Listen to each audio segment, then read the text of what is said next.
Assalamualaikum warahmatullahi wabarakatuh. Alhamdulillahirabbil alamin wassalatu wassalamu ala asyrafil anbiya'i wal mursalin wa ala alihi wa sahbihi ajma'in. Mari para jamaah sekalian, kita melanjutkan pengajian tafsir kita masih surah Al-Baqarah. Sekarang insyaallah kita akan bahas pada ayat yang ke-40 ya. Bacaannya, ya bani Israil adhkuru ni'mati allati an'amtu 'alaikum wa awfu bi ahdi ufi bi ahdikum wa iyaya farhabun. Bismillahirrahmanirrahim. Ya bani Israil, wahai bani Israil, wahai anak-anak Israil. Siapa ini Israil? Maka para ulama mengatakan Israil huwa Ya'qub. Yang disebut Israil adalah Nabi Ya'qub alaihi salatu wassalam. Jadi kalau seandainya kita mendapatkan ada kalimat ya bani Israil, itu bukan orang Israel, tapi wahai anak-anak Nabi Ya'qub. Jadi kalimat ya bani Israil, para ulama mentafsirkan, menjelaskan Israil huwa Ya'qub. Israil adalah Nabi Ya'qub alaihi salatu wassalam, yang merupakan ayah dari Nabi Yusuf alaihi salatu wassalam. Dalilnya mana? Dalilnya adalah dari Sayyidina Abdullah bin Abbas radhiyallahu anhu. Beliau mengatakan, pernah sekelompok orang-orang Yahudi mendatangi Rasulullah sallallahu alaihi wasallam. Kemudian langsung Nabi bertanya kepada mereka semua, hal ta'lamuna anna Israil Ya'qub? Kata Rasulullah sallallahu alaihi wasallam kepada orang Yahudi ini, sekelompok orang Yahudi ini, apakah kalian mengetahui bahwasanya Israil itu adalah Nabi Ya'qub? Qalu Allahumma na'am. Maka sekelompok orang Yahudi ini mengatakan, ya, kami mengetahui bahwasanya Israil adalah maksudnya Nabi Ya'qub alaihi salatu wassalam. Jadi beda ya, beda antara Israel dengan Bani Israel, itu beda, sangat jauh karena itu perbedaannya. Kalau dibilang Bani Israel berarti anak-anak dari Nabi Ya'qub alaihi salatu wassalam.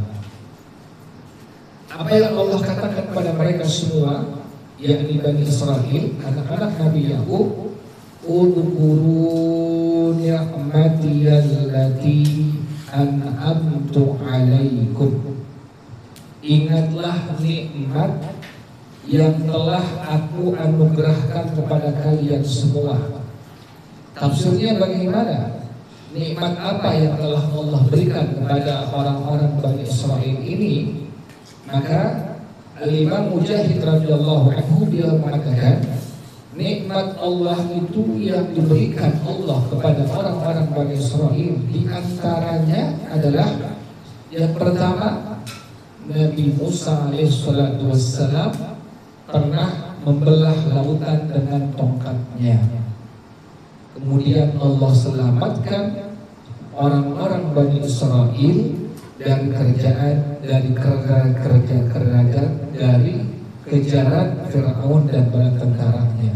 Dikejar oleh Fir'aun, kemudian Nabi Musa depannya laut, belakangnya ada Fir'aun dengan pasukannya, dikejar-kejar.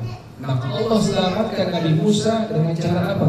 Allah perintahkan pada Nabi Musa untuk memukulkan tongkatnya di atas lautan tadi, sehingga lautan terbelah menjadi dua bagian. Subhanallah.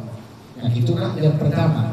Nikmat yang Allah berikan kepada Bani Israil adalah pada waktu Allah menyelamatkan mereka dari kejaran Fir'aun dan bala tentaranya. Nabi Musa, Allah berikan mukjizat, tongkatnya bisa membelah lautan. Yang kedua adalah nikmat yang Allah berikan kepada orang-orang Bani Israel adalah Allah berikan al-man was-salwa. Al-man was-salwa. Apa itu al-man as-salwa? Yaitu makanan sejenis madu. Kemudian burung sejenis daripada burung apa yang Indonesia itu? Ada burung yang nggak bisa terbang. Burung apa namanya? Burung onta. Bukan, yang kecil. Kecil. Apa?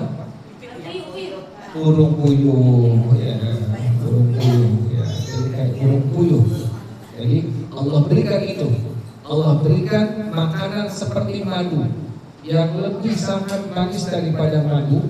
Kemudian juga Allah berikan burung seperti burung puyuh. Burungnya tidak bisa terbang.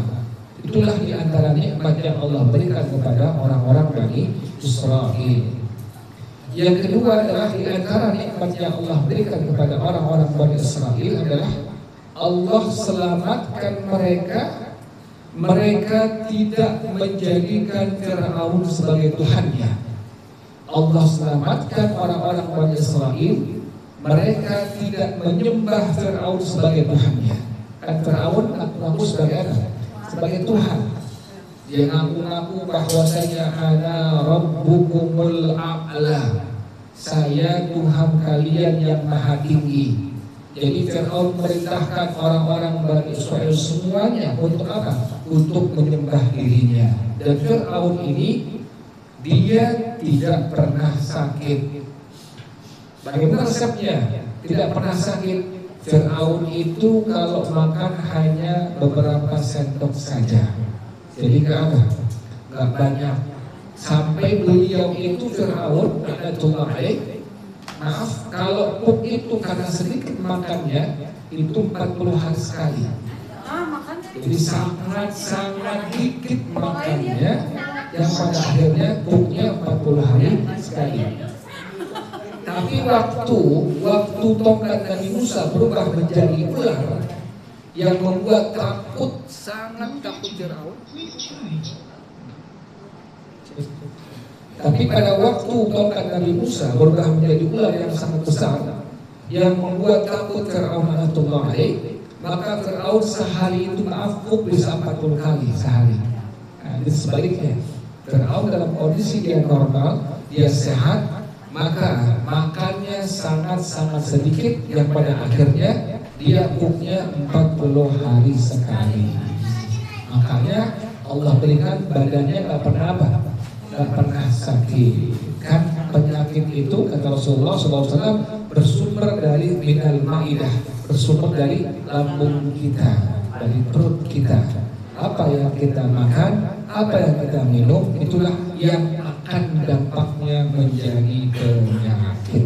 Makanya Firaun tidak pernah sakit demikian, makannya sangat-sangat sedikit. Jadi tadi nikmatnya Allah berikan kepada Firaun adalah Allah selamatkan Firaun, Allah selamatkan Bani Israel. Nikmat yang Allah berikan kepada Bani Israel adalah Allah selamatkan Bani Israel dari mereka tidak menjadikan Firaun sebagai Tuhannya.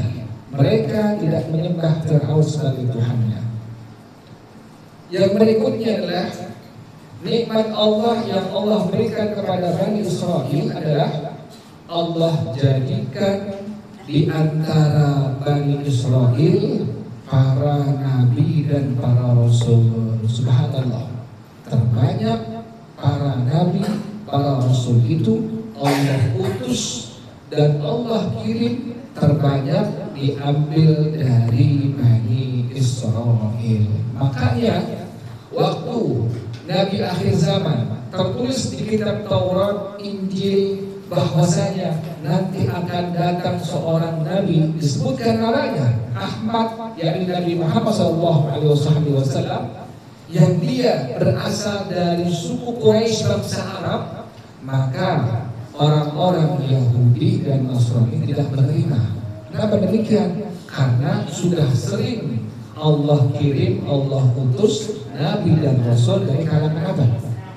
Bani Israel. Makanya Karena mereka nggak mau, mereka nggak terima. Kalau seandainya sampai Nabi akhir zaman diambil, diutus dari kaum Arab, yakni bangsa Arab dari suku Quraisy. Jadi nikmat diantaranya yang Allah berikan kepada Bani Israel adalah Allah kirim, Allah utus para nabi, para rasul dari kalangan Bani Israel. Kemudian yang berikutnya adalah di antara nikmat yang Allah berikan kepada Bani Israel adalah Allah turunkan kitab-kitab kepada Bani Israel. Taurat, Zabur, Injil, itu Allah turunkan semua kepada orang-orang Bani Israel, yang itu semua merupakan nikmat dari Allah Subhanahu wa taala. Nah, Allah ingatkan kepada Bani Israel, ya Bani Israel dzkuru ni'mati allati an'amtu alaikum. Wahai anak-anak Nabi Yakub, ingatlah nikmat-nikmat yang telah aku anugerahkan kepada kalian semua. Allah suruh ingat semuanya. Yang kedua, Allah perintahkan apa? Wa aufu bi ahdi, dan tunaikanlah janjiku. Ufi bi ahdikum, pasti aku akan menunaikan janji kepada kalian. Apa janjinya? Janji orang-orang Bani Israel kepada Allah Subhanahu wa taala. Maka pengarang rahimahullah dia mengatakan, yaitu janji yang mereka sudah memegang, mereka sudah berbaiat bahwasanya apabila datang seorang nabi akhir zaman yang bernama Ahmad atau Muhammad, yakni nabi penutup sekalian nabi, maka mereka pasti akan membenarkan dan beriman kepada Nabi Muhammad sallallahu alaihi wasallam. Subhanallah. Jadi sudah ada perjanjian antara Bani Israel dengan Allah Subhanahu wa taala. Di kitab mereka sudah disebutkan, di kitab Taurat, di kitab Injil sudah disebutkan bahwasanya mereka membuat perjanjian kepada Allah Subhanahu wa taala, bila datang seorang nabi yang bernama Ahmad atau Muhammad, maka mereka akan membenarkan dan beriman kepada Nabi Muhammad sallallahu alaihi wasallam.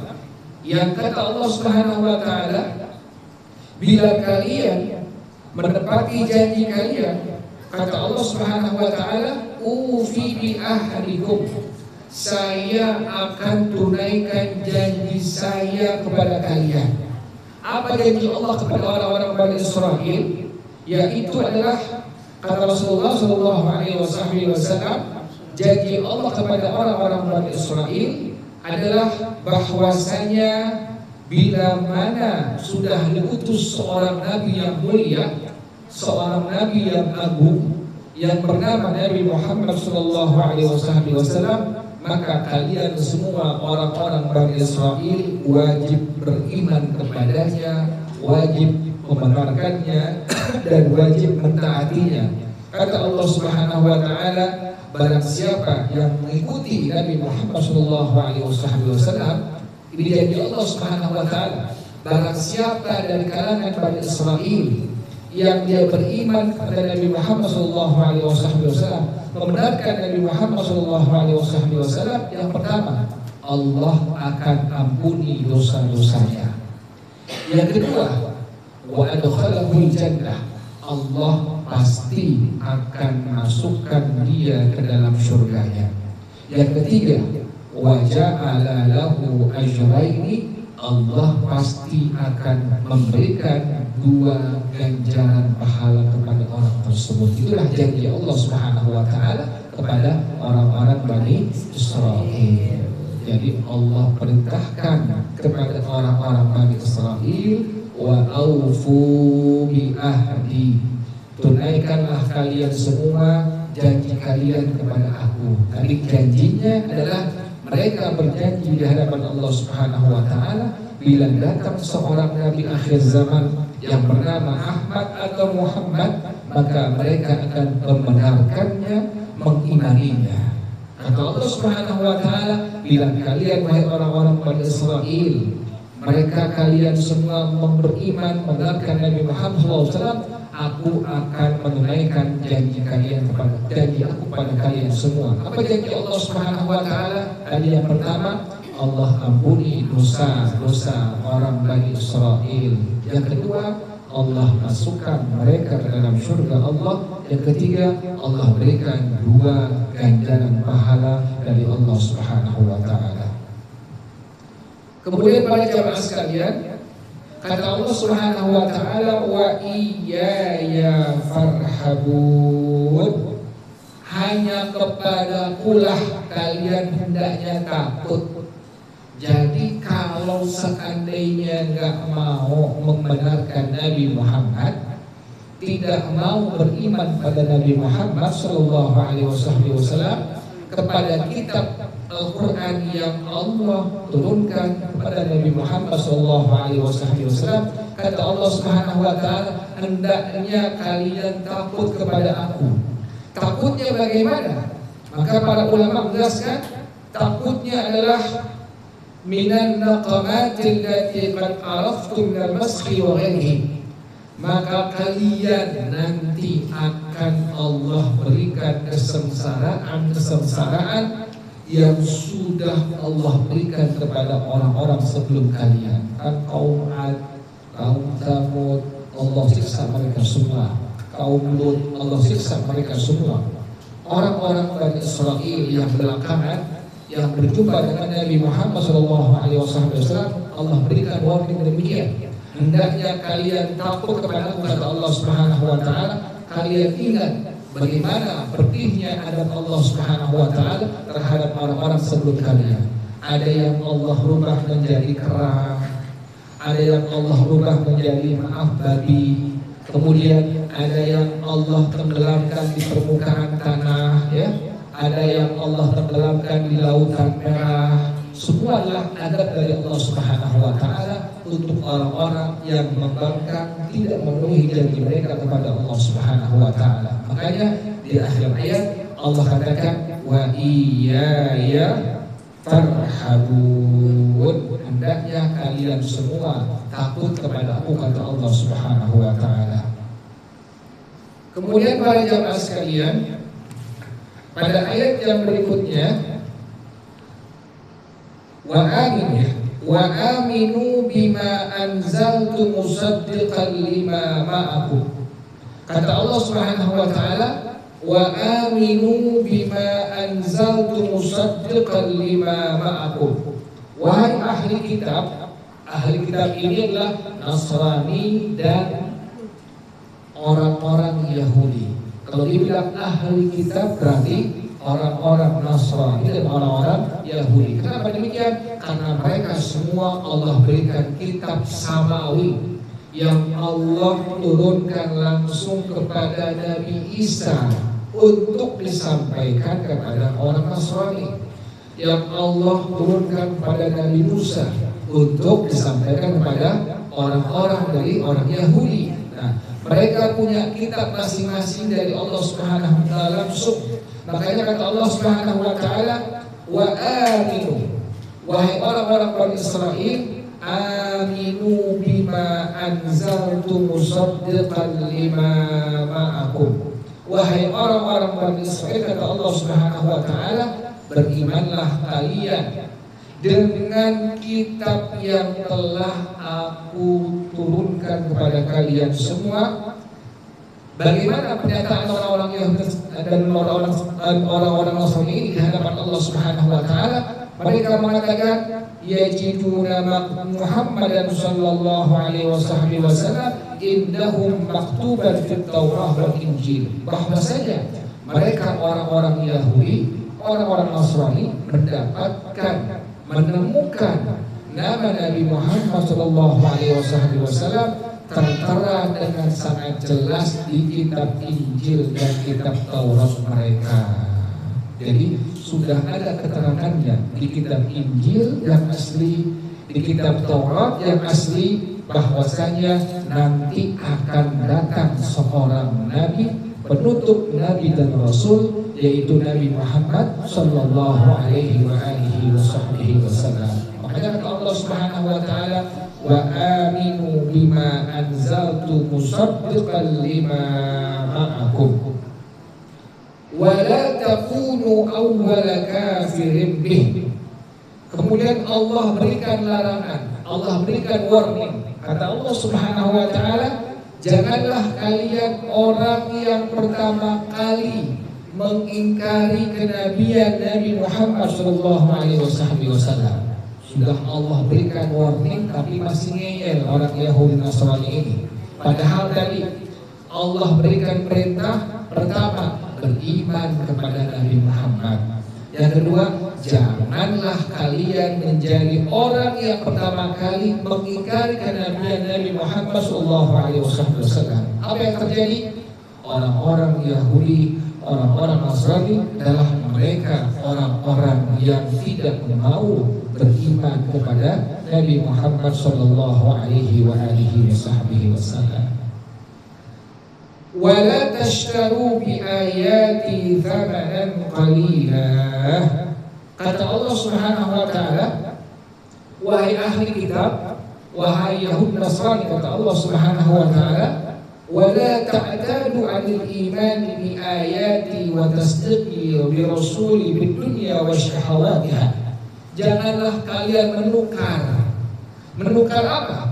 Menukar iman, beriman kepada ayat-ayat aku dan menukar beriman kepada Rasul aku yang Nabi Muhammad SAW dengan apa? Dengan dunia dan syahwat dunia. Jadi orang Yahudi, orang Nasrani, mereka senang dengan apa? Dengan dunia dan syahwat dunia. Yang pada akhirnya apa? Harta mereka lebih pilih ketimbang apa? Ketimbang mereka beriman kepada Nabi Muhammad SAW. Kenapa demikian?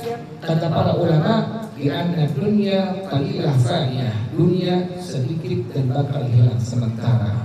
Tapi orang Yahudi, orang Nasrani ngeyel mereka semua. Tetap yang mereka pilih apa? Bukan beriman kepada Nabi Muhammad, tapi malah harta dunia yang mereka pilih. Mereka abaikan, mereka tidak mau beriman kepada Rasulullah Sallallahu Alaihi Wasallam. Wa iyaya fattaqun. Kata Allah Subhanahu Wa Taala, hanya kepada akulah kalian bertakwa. Apa takwa itu? Takwa adalah di antara ulama Al-Imam Abu Aliyah radhiyallahu anhu, beliau mengomentari takwa kepada Allah itu apa? At-taqwa an ta'mala bi ta'atillah raja'a rahmatillah ala nur min nurillah. Takwa adalah engkau beramal yang itu amal membawa ketaatan kepada Allah Subhanahu wa taala, berharap mendapatkan rahmatnya Allah Subhanahu wa taala. Setiap kebaikan ketaatan yang kita kerjakan, yang kita harapkan hanya satu, mengharapkan rahmatnya Allah Subhanahu wa taala. Jadi orang yang bertakwa, orang yang setiap kali dia berbuat ketaatan kepada Allah Subhanahu wa taala, berbuat kebaikan, hal-hal yang mendatangkan kebaikan dalam agama, maka dia harapannya satu, hanya berharap akan rahmatnya Allah Subhanahu wa taala. Itu yang pertama. Yang kedua, wa antatruka maksiatallah takhafu iqaballah. Engkau meninggalkan berbuat maksiat kepada Allah Subhanahu wa taala karena takut siksa dari Allah Subhanahu wa taala. Jadi takwa itu di antara para ulama ada berikan definisi. Yang pertama, engkau berbuat amal saleh, berbuat ketaatan kepada Allah Subhanahu wa taala, satu tujuan harapannya hanya berharap akan rahmatnya Allah Subhanahu wa taala. Yang kedua adalah engkau meninggalkan perbuatan maksiat kepada Allah Subhanahu wa taala.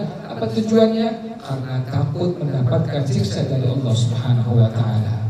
Maka kata Allah Subhanahu wa taala, wa iyaya fattaqun, hanya kepada akulah kalian semua bertakwa.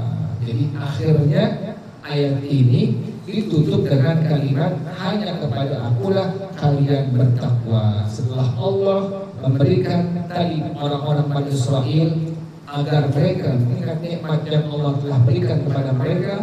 Yang kedua, memenuhi janji mereka kepada Allah Subhanahu. Apa janji mereka? Yakni akan beriman kepada Nabi Muhammad SAW. Kemudian Allah perintahkan, berimanlah kalian dengan Al-Quran yang telah aku turunkan kepada Nabi Muhammad SAW, dan jangan menjadi orang pertama kali yang mengingkari kenabian Nabi Muhammad SAW, dan jangan menjual keyakinan kalian dengan dunia harta yang sementara akan binasa. Terakhir kata Allah Subhanahu wa taala, wa iyaya fattaqun, dan hendaklah kalian semua bertakwa kepada Allah Subhanahu wa taala. Kemudian kata Allah Subhanahu wa taala, wa la talbisul haqqa wa taqtumul bil batili wa taqtumul haqqa wa antum ta'lamun. Kata Allah Subhanahu wa taala, wa la talbisul haqqa bil batil wa taqtumul haqqa wa antum ta'lamun. Ini ada dua larangan dari Allah Subhanahu wa taala. Apa larangan yang pertama? Larangan yang pertama dari Allah Subhanahu wa taala, wa la talbisul haqqa bil batil, ay la tukhrijul haqqa bil batil was-sidqa bil kadhib. Janganlah kalian mencampur adukan kebenaran dengan kebatilan. Janganlah kalian mencampur adukan kebenaran dengan kedustaan. Ini yang Allah perintahkan. Allah larang kepada orang-orang dari Bani Israel. Larangan dari Allah Subhanahu wa taala yang pertama, wala talbisul haqqa bil batil. Tafsirnya, janganlah kalian mencampur adukan kebenaran dengan kebatilan. Kemudian yang kedua, janganlah kalian mencampur adukan kebenaran dengan kedustaan atau kebohongan. Bagaimana pengertiannya? Pengertiannya, wala talbisul yahudiyah wan nasraniyah bil Islam wa antum ta'lamun anna dinallah al-Islam.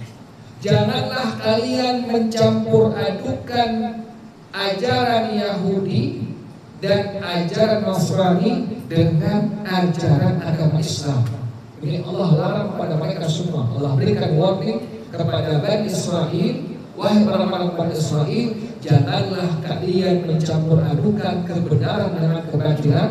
Yang kedua, janganlah kalian mencampur adukan kebenaran dengan kedustaan. Bagaimana maksudnya pengertiannya? Pengertiannya, jangan mencampur adukan ajaran Yahudi, ajaran Nasrani dengan ajaran agama Islam.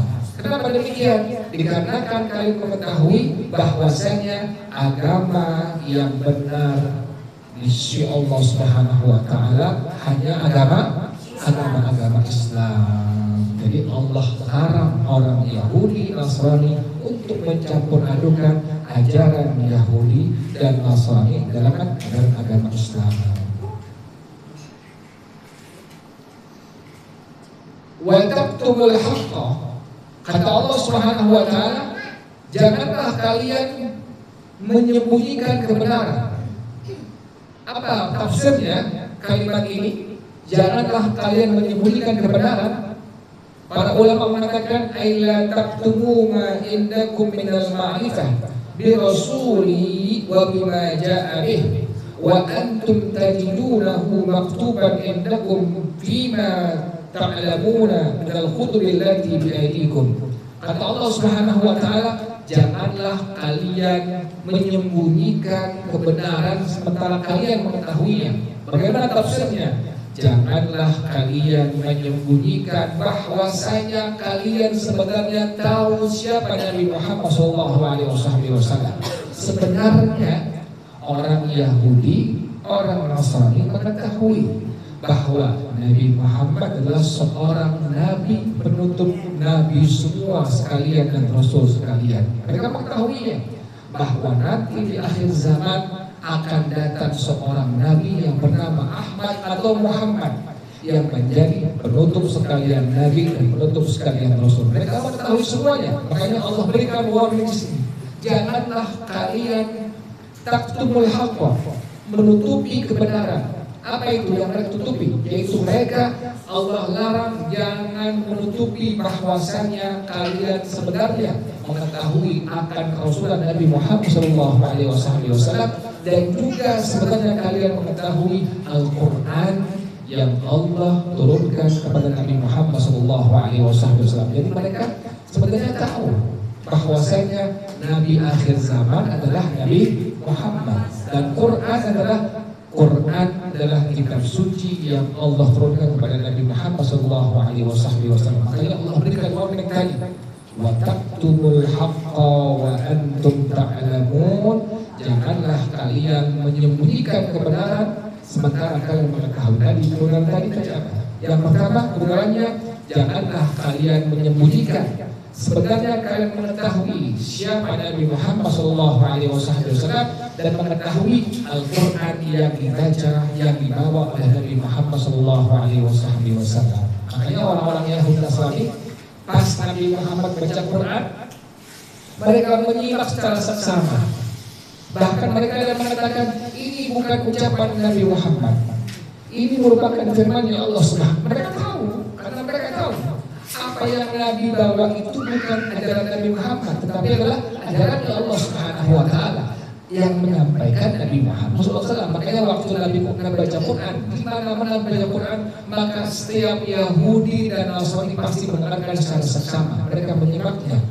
Setelah mereka menyimak habis, mereka tahu dan mereka berkomentar, yang diucapkan Nabi Muhammad itu bukan ucapan dia, tetapi apa? Firman-Nya Allah Subhanahu wa Ta'ala. Jadi tak terbantahkan. Kenapa mereka tahu? Karena mereka sudah mendapatkan informasi di mana? Di kitab-kitab Taurat mereka dan kitab Injil mereka. Maka tadi Allah larang mereka, Allah berikan warning kepada mereka, wala talbisul haqqa bil batil wa taktumul haqqa wa antum ta'lamun. Wa aqimus salata. Kata Allah Subhanahu wa Ta'ala, aqimus salata. Amarahum an yusallu ma'an Nabi sallallahu alaihi wasallam. Dirikanlah salat kalian berjamaah dengan Nabi Muhammad sallallahu alaihi wasallam. Orang Yahudi, orang Nasrani, Allah perintahkan untuk apa? Salat bareng-bareng berjamaah dengan Nabi Muhammad SAW. Jadi setelah Allah perintahkan agar beriman kepada Nabi Muhammad, beriman kepada Al-Quran, juga Allah perintahkan pada orang Yahudi Nasrani, kalian kalau sudah masuk agama Islam, kalian salat berjamaah dengan Nabi Muhammad SAW. Wa atuz zakah. Yang kedua, ay amarahum an yu'tu zakata al yadfa'unahu ila Nabi sallallahu alaihi wasallam. Serahkanlah zakat-zakat kalian kepada siapa? Kepada Nabi Muhammad sallallahu alaihi wasallam. Yang pertama tadi perintah dari Allah Subhanahu kepada orang Nasrani, kata Allah Subhanahu wa Ta'ala, tunaikanlah salat bersama dengan Nabi Muhammad secara berjamaah. Yang kedua, bayarlah zakat kepada siapa? Kepada Nabi Muhammad SAW. Yang ketiga perintah dari Allah Subhanahu wa Ta'ala, warka'u ma'ar raki'in. Allah perintahkan orang Yahudi dan Nasrani untuk apa? Untuk sholat bersama dengan umat Nabi Muhammad SAW. Tiga hal yang Allah perintahkan kepada mereka, orang-orang Yahudi dan Nasrani. Yang pertama, salat berjamaah dengan Nabi Muhammad SAW. Yang kedua, tunaikan bayar zakat kepada Nabi Muhammad SAW. Yang ketiga, salat bersama-sama dengan umat Nabi Muhammad SAW. Jadi setelah mereka beriman kepada Allah, beriman kepada Nabi Muhammad SAW, beriman kepada Al-Quran, perintah dari Allah pertama kali salat berjamaah dengan Nabi Muhammad. Yang kedua, tunaikan bayar zakat kepada Nabi Muhammad. Yang ketiga, salat bersama-sama dengan umatnya Nabi Muhammad SAW. Kemudian kata Allah Subhanahu wa Ta'ala, atamuruna an-nasa bil birri wa tansawna anfusakum wa antum tatluna al-kitab afala taqilun. Kata Allah Subhanahu wa taala, atamuruna an-nasa bil birri wa tansawna anfusakum. Apakah kalian memerintahkan orang lain berbuat kebaikan sementara kalian melupakan diri kalian membuat kebaikan tadi? Ini merupakan teguran dari Allah Subhanahu wa taala. Kenapa Allah demikian? Dikarenakan orang-orang Bani Israil ya'muruna an-nasa bi ta'atillah, mereka seringkali memerintahkan orang lain untuk taat kepada Allah Subhanahu wa taala, untuk takwa kepada Allah Subhanahu wa taala, untuk berbuat baik, sementara wa yukhalifuna, mereka sendiri yang melanggarnya. Jadi orang-orang Bani Israil kerjaannya seperti itu. Demennya nyuruh orang berbuat apa? Berbuat baik, berbuat takwa, berbuat taat kepada Allah. Tapi sementara mereka melanggar perintah-perintah Allah Subhanahu wa taala. Yang pada akhirnya fa'ayyarahumullah, maka Allah celak mereka, Allah hinakan mereka dengan kalimat tadi, atamuruna an-nasa bil birri wa tansawna anfusakum wa antum tatluna al-kitab. Sementara kalian membaca kitab Taurat dan Injil, ngerti, tahu isinya, mereka paham isinya, tapi nggak mau mengamalkannya. Itulah kerjaan daripada Bani Israil. Makanya Allah katakan pada ayat ini, atamuruna an-nasa bil birri wa tansawna anfusakum wa antum tatluna al-kitab afala taqilun. Apakah kalian tidak menjadi orang yang berakal, kata Allah Subhanahu wa taala. Para jemaah sekalian, ada orang yang demikian kerjaannya, sehingga Rasulullah SAW beliau mengancam pada sebuah hadisnya bahwa kata Rasulullah SAW, aku pernah lewat pada malam Allah Isra'kan. Jadi ada Isra', ada Mi'raj. Allah Isra'kan Nabi Muhammad, Allah Mi'rajkan Nabi Muhammad. Pas Allah Mi'rajkan Nabi Muhammad, Nabi melihat ada sekelompok orang yang lidahnya digunting-gunting, disiksa dengan gunting dari api nerakanya Allah Subhanahu wa taala. Kemudian Nabi langsung bertanya kepada malaikat Jibril, wahai malaikat Jibril, man haula? Siapa mereka semua? Kata malaikat Jibril, mereka adalah khutaba'u ummatika min ahli dunya mimman kanu ya'muruna an-nasa bil birri wa yansawna anfusahum wa hum yatluna al-kitab afala yaqilun. Mereka adalah orang-orang yang membuat, mereka adalah tokoh-tokoh penceramah, mereka adalah dai-dai yang menyampaikan kebaikan-kebaikan kepada manusia agar manusia orang yang berbuat kebaikan ketaatan kepada Allah Subhanahu wa taala, sementara mereka tidak melakukannya. Nanti pada hari kiamat lidah mereka akan digunting-gunting dengan gunting yang ada di api neraka jahanam ya Allah Subhanahu wa taala. Ini teguran langsung, teguran keras dari baginda Rasulullah sallallahu alaihi wasallam bagi orang-orang yang merintahkan orang lain agar berbuat kebaikan, ketakwaan, ketaatan kepada Allah Subhanahu wa taala, sementara diri mereka tidak mau mengerjakannya, bahkan melanggar akan perintah-perintah Allah Subhanahu wa taala. Bahkan para jamaah sekalian, pada hadis yang lain Rasulullah sallallahu alaihi wasallam beliau bersabda bahwasanya nanti pada hari kiamat akan dibawa seorang hamba Allah Subhanahu wa taala. Kemudian ini hamba Allah Subhanahu wa taala akan dilempar langsung dalam api neraka oleh para malaikat. Kemudian pada akhirnya mereka akan berputar-putar di neraka jahanam sebagaimana seekor keledai berputar-putar di tempat penggilingan tepung atau gandum.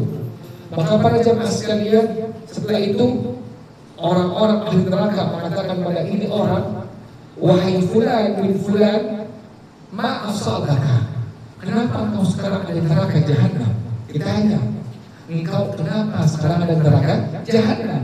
Dulu waktu kau di alam dunia, alam takun ta'muruna bil ma'ruf wa tanhana 'anil munkar. Bukankah kau ini dai-dai, penceramah-penceramah, guru-guru agama yang memerintahkan orang untuk berbuat taat kepada Allah, berbuat takwa kepada Allah, sementara engkau melarang kami juga agar jangan berbuat dosa kepada Allah.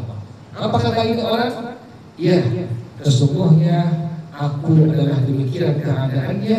Kata ini orang, kuntu amurukum bil ma'ruf wa la atihi wa adhaakum 'anil munkar wa atihi. Dulu aku di alam dunia memerintahkan kepada kalian semua agar berbuat kebaikan, ketakwaan kepada Allah, tapi aku tak pernah mengerjakannya. Dan aku melarang kepada kalian jangan berbuat dosa kepada Allah, tapi aku malah mengerjakannya. Inilah dai-dai, penceramah-penceramah yang demikian keadaan di hadapan Allah Subhanahu wa taala. Tadi pertama, lidah mereka akan digunting dengan gunting dari api neraka. Yang kedua, mereka akan Allah berikan berputar-putar di dalam neraka jahanam. Mereka sampai dikenali oleh orang banyak penghuni neraka. Tanya, engkau ini bukanlah seorang pendai? Bukankah engkau seorang penceramah? Iya. Tapi apa jawaban dia? Dulu saya hanya memerintahkan orang berbuat kebaikan, tapi saya tidak pernah melakukannya. Dulu saya dalam dunia memerintahkan orang agar jauh menjauhi larangan Allah Subhanahu wa taala, tapi aku malah mengerjakannya. Ini merupakan kayak ini juga warning kepada orang yang suka kerjaannya memberikan apa? Memberikan motivasi, dorongan kepada orang lain untuk berbuat kebaikan, ketakwaan, sementara dia tidak pernah mengerjakannya. Kata Allah Subhanahu wa taala, atamuruna an-nasa bil birri wa tansawna anfusakum wa antum tatluna al-kitab afala taqilun. Makanya kita sebelum kita memerintahkan orang lain untuk mengerjakan satu kebaikan, satu takwa, amal soleh, taat kepada Allah Subhanahu wa taala, kita dulu yang pertama kali apa? Mengerjakannya. Perintahin orang agar puasa Senin Kemis, kita kagak.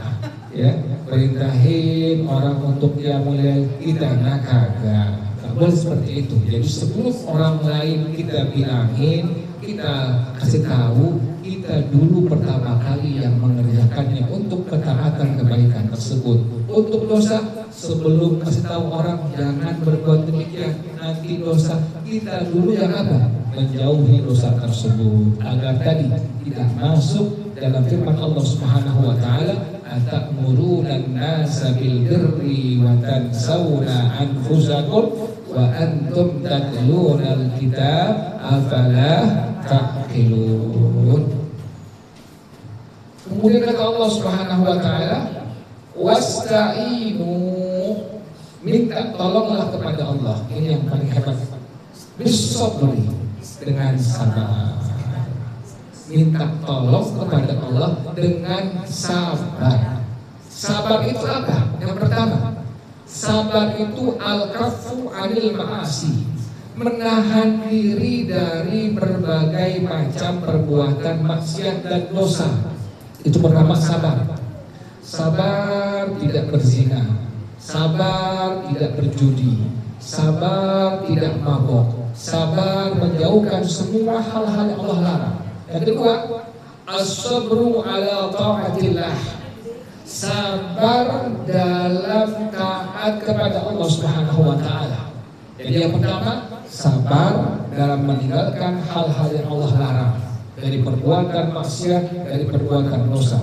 Yang kedua adalah sabar dari ketaatan, ketakwaan kepada Allah Subhanahu wa taala. Sabar salat qiyamul lail, sabar baqiyah, sabar dalam puasa dan kemis, sabar dalam duha, itu sabar. Sabar, kan ada bosannya kita. Bosan capek seperti itu kan ya. Tapi kita sabar, tetap kerjain lagi qiyamul lail, tetap kerjain lagi duhanya. Datang malas aja, sabar, paksain lagi. Sabar baca Quran, kadang-kadang sudah datang malas baca Qurannya, paksain, pegang Qurannya. Belajar termalesnya Qurannya pegang. Kalau udah pegang masih diapain? Masih dibaca. Dan termalesnya Qurannya kita pegang, ambil wudhu, Qurannya pegang, pasti dibaca. Itu sabar dalam membaca Al-Quran. Jadi sabar itu yang pertama, sabar dalam meninggalkan hal-hal yang Allah larang, perbuatan maksiat dosa. Yang kedua, sabar dalam menjalankan ketaatan ketakwaan kepada Allah Subhanahu. Yang ketiga adalah sabar dalam menghadapi musibah yang Allah berikan kepada kita. Para jemaah sekalian, tadi yang pertama, kata Allah Subhanahu wa taala, "Wasta'inu bis-sabri was-salah." Minta tolonglah kalian kepada Allah dengan cara apa? Dengan cara yang pertama, sabar. Jadi yang pertama, kalau pengen minta tolong kepada Allah, yang pertama dengan cara sabar. Berarti sabar ini paling top. Jadi kalau pengen minta tolong kepada Allah, sabar aja udah. Jangan pakai apa? Jangan terburu-buru pengen yang kita inginkan. Jangan, udah kita minta tetap, usaha tetap, ikhtiar tetap, doa tetap, sabarkan. Nah itulah cara minta tolong kita kepada Allah, dengan cara bis-sabri, dengan cara sabar tadi.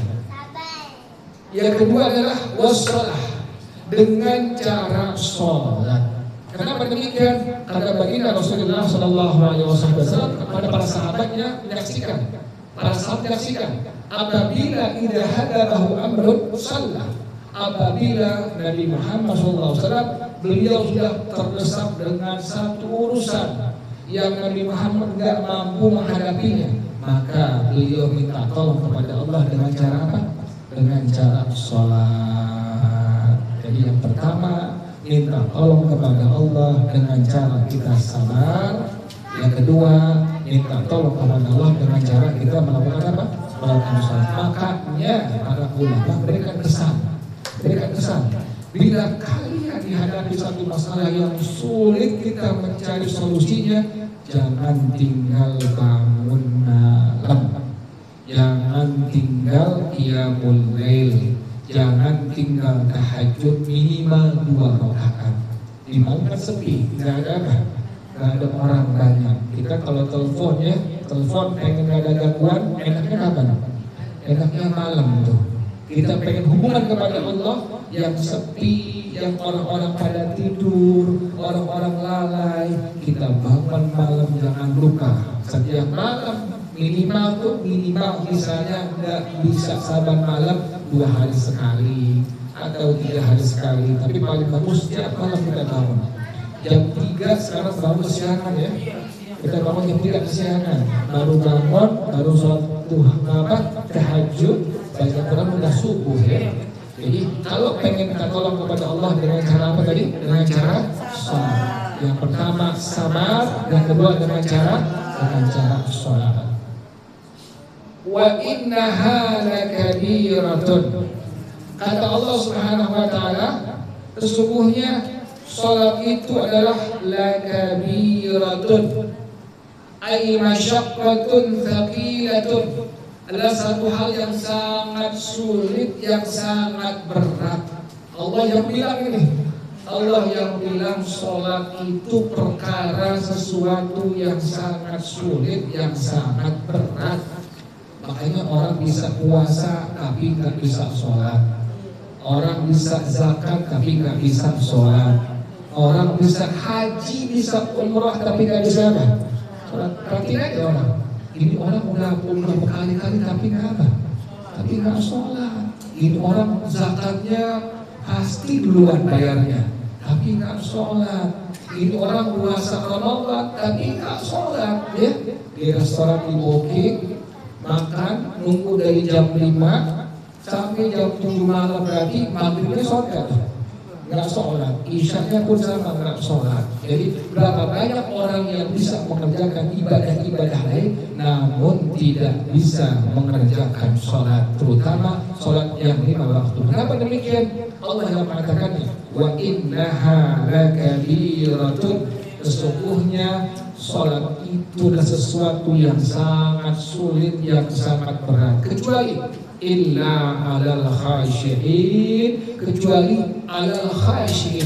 Siapa khasyin? Yang pertama tafsirnya adalah orang-orang yang takut kepada Allah Subhanahu wa taala. Al khasyin, salat itu bisa ringan kepada siapa? Kepada orang-orang yang takut kepada Allah Subhanahu wa taala. Itu yang pertama. Yang kedua, illa al khasyin, salat itu bisa menjadi ringan kepada siapa? Kepada orang-orang al-mutawaddi'in, orang-orang yang rendah hati di hadapan Allah Subhanahu wa taala, tidak angkuh di hadapan Allah Subhanahu wa taala. Jadi salat itu sangat berat kata Allah Subhanahu, kecuali kepada orang-orang al-khasyin. Al-khasyin adalah orang-orang yang takut kepada Allah Subhanahu wa taala. Yang kedua, al-khasyin adalah tafsirnya orang-orang yang rendah hati di hadapan Allah Subhanahu wa taala. Yang ketiga, al-khasyin adalah orang-orang yang membenarkan surga dan neraka Allah Subhanahu wa taala. Al-khasyin adalah orang-orang yang membenarkan surga Allah Subhanahu wa taala. Wasta'inu bis-sabri was-shalah. Pertama tadi minta tolong kepada Allah dengan sabar, ya. Kemudian yang kedua dengan sholat. Kata Allah Subhanahu wa taala, sesungguhnya sholat ini sangat berat kecuali kepada orang-orang yang al-khasyin. Al-khasyin tafsir yang pertama adalah orang-orang yang takut kepada Allah Subhanahu wa taala. Al-khasyin tafsir yang kedua adalah orang-orang yang rendah hati di hadapan Allah Subhanahu wa taala. Yang ketiga, al-khasyin adalah orang-orang yang membenarkan surga dan neraka-Nya Allah Subhanahu wa taala. Siapa mereka ini al-khasyin? Kata Allah Subhanahu wa taala, alladzina yazunnuna annahum mulaqu rabbihim wa annahum ilaihi raji'un.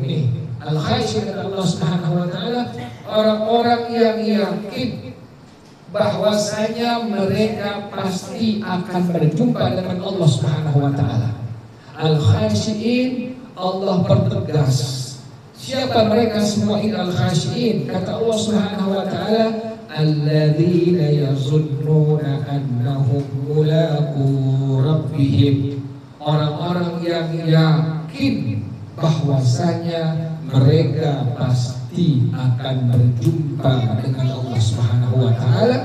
Yang kedua, wa annahum ilaihi raji'un. Al-khasyiin adalah orang-orang yang yakin bahwasanya mereka akan kembali kepada Allah Subhanahu wa taala. Baru sholatnya menjadi ringan, ya.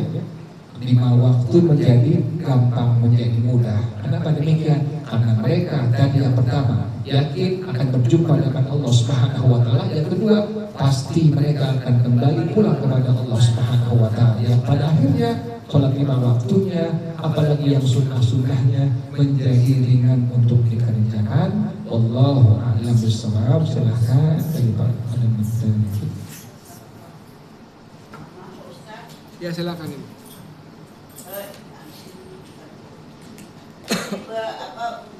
Bayarlah zakat kepada Nabi Muhammad SAW. Maksudnya gimana itu, Ustaz? Iya. Jadi bayar zakat artinya Nabi yang memberikan tahu bagaimana caranya mengeluarkan zakat fitrah, bagaimana mengeluarkan zakat harta, zakat emas, zakat perak. Bukan Nabi yang menerima, bukan. Nabi mengajarkan kepada para sahabat bagaimana cara mengeluarkan zakat fitrahnya, zakat hartanya, zakat emasnya, zakat peraknya dan sebagainya. Makanya zakat itu diserahkan kepada Nabi Muhammad SAW. Artinya pengertiannya, zakatnya itu Nabi yang mengajarkan tata cara mengeluarkan dari asal zakat. Demikian, wallahu a'lam bishawab. Ustaz, sebenarnya waktu di neraka itu kan ada seorang yang menggunting lidahnya karena dia tak perlu Ustaz yang zakat tapi dia tidak mengerjakan. Jadi dia memerintahkan kebaikan, tetapi orang yang diperintahkan dia menyuruh kebaikan tapi dia mengerjakannya. Justru mendapatkan pahala kan Pak Ustaz kalau dia mengerjakannya. Terus kenapa dia kok mendapat dosa lantarannya dia tidak mengamalkannya gitu ya Ustaz ya? Tadi yang paling gampang contohnya, nyuruh orang baca Quran, dia nggak baca Quran. Itu kan sebenarnya gampang baca Quran. Tapi memang susah kalau ada orang yang hanya NATO, no action, talk only. Jadi cuma apa? Ngomong aja. Jadi bisanya ceramah, bisanya cuma tabligh, tapi nggak bisa apa? Nggak bisa mengamalkannya. Nyuruh orang duha, tapi dia nggak kerjain. Nyuruh orang puasa Asyura besok ini Tasu'a, tapi dia nggak mengerjakan. Nyuruh orang macam-macam kebaikan dia suruh, tapi dia nggak mau mengerjakannya. Atau dia melarang orang yang berbuat dosa, tapi dia malah apa? Melakukannya. Kenapa demikian? Karena hanya lidahnya saja yang berbicara, hatinya tidak ikut berbicara. Jadi bedakan antara orang-orang yang tadi, yang memang di hati mereka ada iman kepada Allah, memang takut kepada Allah Subhanahu wa ta'ala, dengan orang yang hanya ngomong doang, tapi hati mereka sebenarnya tidak apa? Tidak takut kepada Allah Subhanahu wa ta'ala. Jadi intinya adalah yang paling penting iman kita harus segera kita apa? Kita sambut kerjaan-kerjaan yang baik dengan segera, baca Quran segera, makanya harus paksain semuanya. Duha dipaksain, baca Quran dipaksain, duha qobliyah, ba'diyah dipaksain, kemudian witir dipaksain, qiyamul lail dipaksain. Karena kalau nggak dipaksain kita nggak bakal bisa. Quran yang nggak dipaksain nggak bakal dibaca Quran kita. Duha yang cuma 2 rakaat doang kita nggak pernah memaksain, nggak bakal bisa kita kerjain. Jadi semua harus dipaksakan. Demikian Allah a'lam bishawab.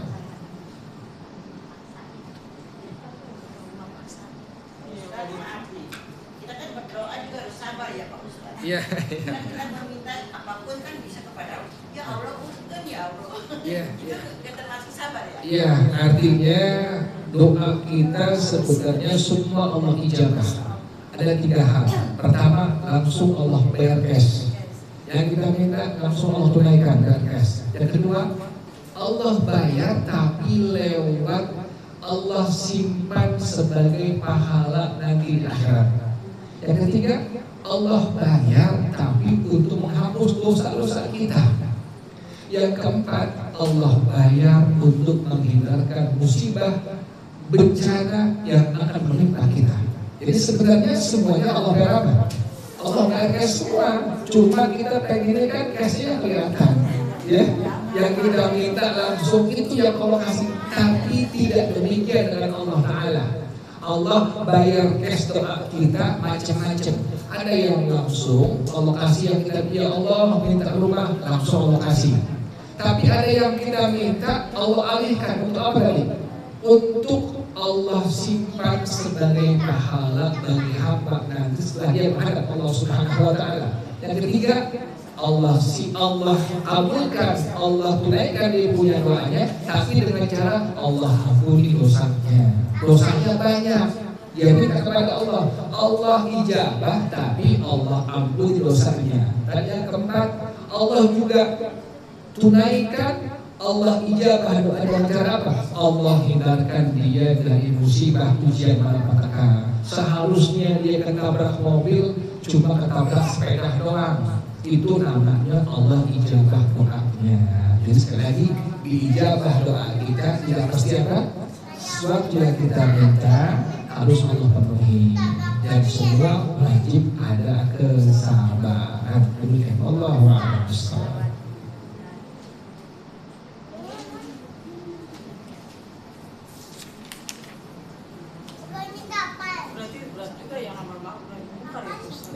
Iya. Jadi gimana kalau kita masuk sekarang gimana takut kita nggak kerja? Ya artinya seiring pahala pasti ada dosa, seiring kebaikan pasti ada keburukan. Kita udah berusaha ini berbuat kebaikan, pasti ada keburukan yang kita kerjakan. Makanya kata para ulama, jangan engkau melihat orang yang berbuat baik tidak ada keburukannya, dan sebaliknya jangan engkau memandang orang yang berbuat keburukan tidak ada kebaikannya. Jadi kata para ulama, sampai demikian itu luar biasa kalimat ini. Jangan engkau melihat orang yang berbuat kebaikan tidak ada keburukannya. Yang kedua, jangan memandang orang yang berbuat keburukan tidak ada apanya, tidak ada kebaikannya. Kalau ada orang yang judi, yang masih berzina, yang masih mabok jangan mandang keburukannya. Pasti ini orang pernah mengerjakan apa? Kebaikan. Pasti ada kebaikannya. Juga sama dengan kita orang yang sudah dalam kebaikan, tidak mungkin murni kebaikan. Pasti ada apa ya? Ada keburukannya, ada maksiatnya. Demikian. Wallahu a'lam bishawab. Iya, ya. Makanya ini namanya darul mihnah. Dunia darul mihnah. Dunia adalah tempat ujian dari Allah Subhanahu wa taala. Jadi kita diuji dengan kebaikan, diuji dengan keburukan, diuji dengan musibah, diuji dengan bencana. Berbagai macam semua ujian dari Allah. Sampai anak istri ujian dari Allah Subhanahu wa taala. Wallahu a'lam bishawab. Al-Fatihah. أعوذ بالله من الشيطان الرجيم بسم الله الرحمن الرحيم الحمد لله رب العالمين الرحمن الرحيم مالك يوم الدين إياك نعبد وإياك نستعين اهدنا الصراط المستقيم صراط الذين أنعمت عليهم غير المغضوب عليهم ولا الضالين آمين بسم الله الرحمن الرحيم الحمد لله رب العالمين حمدا يوافي نعمه ويكافئ مزيدا يا ربنا لك الحمد كما ينبغي لجلال وجهك ولعظيم سلطانك سبحانك لا نحصي ثناء عليك أنت كما أثنيت على نفسك فلك الحمد حتى ترضى ولك الحمد إذا رضيت ولك الحمد بعد الرضا اللهم صل وسلم على سيدنا محمد وعلى آل سيدنا محمد يا حي يا قيوم يا بديع السماوات والأرض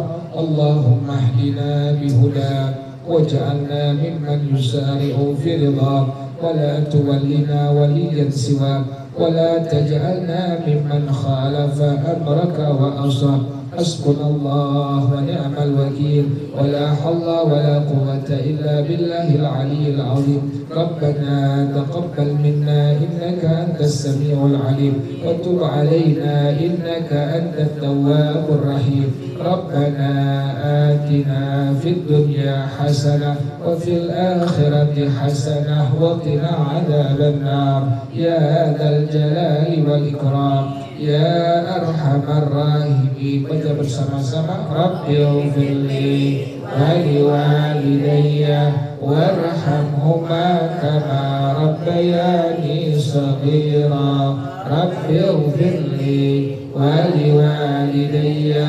warhamhuma kama rabbayani shaghira Rabbi ighfirli waliwalidayya warhamhuma kama rabbayani shaghira wa sallallahu ala sayyidina Muhammadin wa ala alihi wa sahbihi wa sallam subhana rabbika rabbil izzati amma yasifun wa salamun alal mursalin walhamdulillahi rabbil alamin. Baca bersama-sama subhanakallahumma wa bihamdika asyhadu an la ilaha illa anta astaghfiruka wa atubu ilaik. Hadanallah. Assalamualaikum warahmatullahi wabarakatuh.